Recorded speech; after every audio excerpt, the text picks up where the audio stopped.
Pension নাই, আমার পোলাপানি লেখাপড়াও শেষ হয় নাই। একটা মেয়ে অনার্স পড়ে, ছেলে ইন্টারে পড়ে, আর একটা মেয়ে ক্লাস 5-এ ঢাকা শহরে। তো আমি তাদেরকে নিয়ে কোথায় যাবো, ভাষা নাই। অ্যাকাউন্টে দেখাইছে 22,000 টাকা ঢুকছে, অথচ আমাকে দেয় 14,000 টাকা। কোম্পানি যা দেওয়ার কথা তা আমরা তেমন পাচ্ছি না। আমাদের 22,000 টাকা বেতন, 15,000 টাকা পাচ্ছি। ঠিকাদাররা সে টাকা চুষে খাচ্ছে। কিছু বলতে গেলে কিনা নেন, টাকাটা কিনা নেন।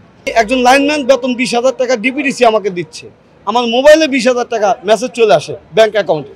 কিন্তু তারা আমাদের চেকে, সারা বছরের চেকে সই নিয়ে রেখা তারা ব্যাংক থেকে টাকা তুলে আমাদের হাতে দিচ্ছে মাত্র 13,000 টাকা। আওয়ামী লীগের দূষণে এই ঠিকাদার প্রতিষ্ঠানের মালিক, আপনারা খোঁজ দিয়ে দেখেন। আমি দীর্ঘদিন যাবৎ ডিপিডিসিতে কর্মরত অবস্থায় আছি। তো আমরা কোম্পানির কাছ থেকে তেমন কোনো সুযোগ সুবিধা পাই না, আমাদের সেফটি পুরো মতো পাই না। তো আমাদের বেতন নিয়ে বৈষম্য চলছে। তো আমরা দীর্ঘ 3 মাস ধরে আমরা বেতন পাই না। তো বেতন পাই না, আমাদের চলাফেরা খুব কষ্ট ধরে গেছে।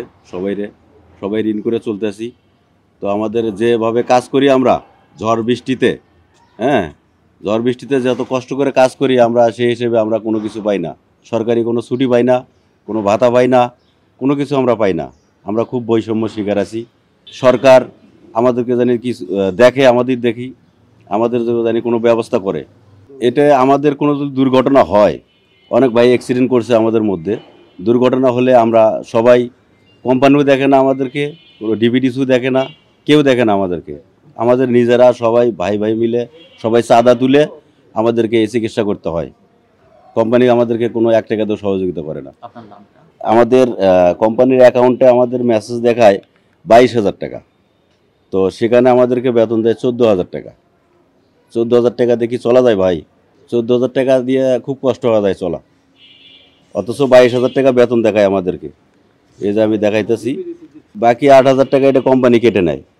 এই দেখেন, এই যে 22,000 টাকা আমার স্যালারি অ্যাকাউন্টে দেখাইছে 22,000 টাকা ঢুকছে, অথচ আমাকে দেয় 14,000 টাকা। এটা কোম্পানি কেটে নেয়।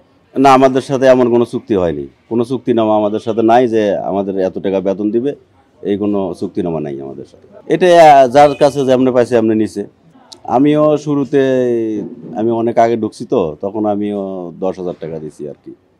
কোম্পানির সুযোগ সুবিধা বলতে কোম্পানি যা দেওয়ার কথা তা আমরা তেমন পাচ্ছি না।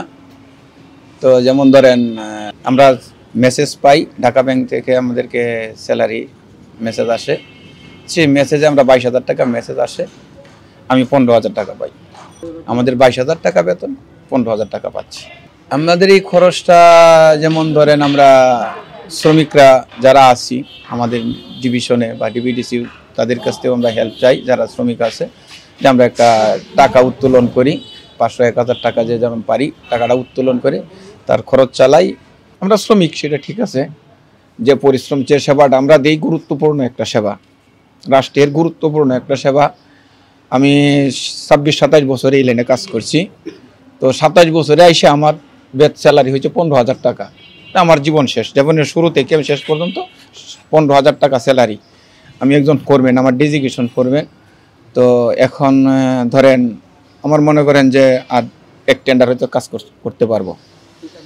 তো ঠিকাদারের আন্ডারে হয়তো আর এক টেন্ডার কাজ করতে পারবো। আর এক টেন্ডার কাজ করলে মনে হয় আমার কাজ শেষ। সেই ক্ষেত্রে দেখেন, আমার প্রভিডেন্ট ফান্ড নাই, পেনশন নাই, আমার পোলাপানি লেখাপড়াও শেষ হয় নাই। একটা মেয়ে অনার্স পড়ে, ছেলে ইন্টারে পড়ে, আর একটা মেয়ে ক্লাস 5-এ ঢাকা শহরে। তো আমি তাদেরকে নিয়ে কোথায় যাবো, ভাষা নাই। আপনার নামটা কি যেন বলবেন? মোহাম্মদ মিলন। তবু আমরা, আমাদের 3 মাস ধরে যে বেতন দেয় না, কিন্তু তবু আমরা সেবা চালিয়ে যাচ্ছি। কিন্তু করোনার সময়ও আমরা ডিউটি করছি, কিন্তু করোনার যে একটা ভাতা দেওয়ার কথা ছিল সেটাও পাই নাই। আমরা এই দাসপ্রথা থেকে বিরতি হইতে চাই। আমি 10-12 বছর ধরে এখানে চাকরি করি এবং দেশের বাইরে কুয়েতেও ছিলাম 7 বছর এই লাইনেই। আওয়ামী লীগের দূষণে এই ঠিকাদার প্রতিষ্ঠানের মালিক, আপনারা খোঁজ দিয়ে দেখেন।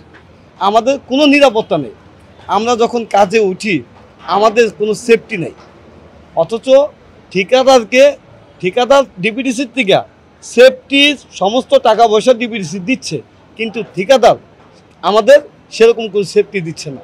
দেখেন একটা বেল, এই যে সেফটি বেল, এটা দিয়ে কি উপরে উঠে কাজ করা যায়? বেলটা ছিঁড়া, অথচ দিচ্ছে না। আমাকে বল কিনে নেন। প্রতি বছর আমাদের সেফটির জন্য ডিপিডিসি টাকা দিচ্ছে, ঠিকাদাররা সে টাকা চুষে খাচ্ছে, আমাদের কিছুই দেয় না। আমাদের বছরে সেফটি শু, 2টা প্যান্ট, 2টা ইউনিফর্ম, শার্ট দেওয়ার কথা, কিন্তু তাও দিচ্ছে না।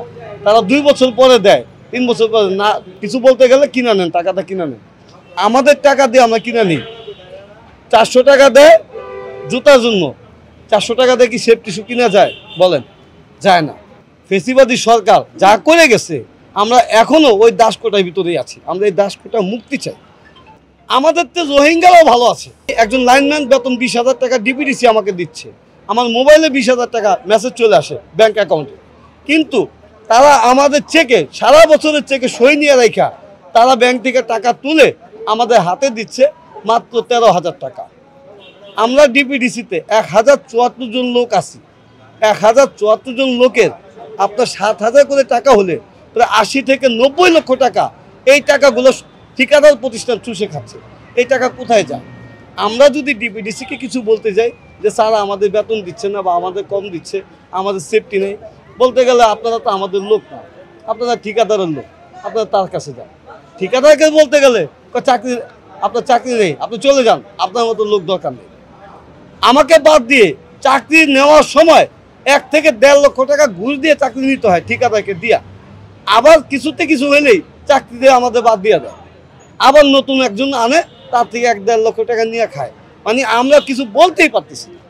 কাজ করতে গিয়ে আমার 2টি হাত, এই যে দেখেন 2টি হাত এবং মুখমণ্ডল সম্পূর্ণ পড়ে গিয়েছিল, অথচ আমাকে একটিবার দেখতেও ঠিকাদার আমার কোম্পানিও যায়নি।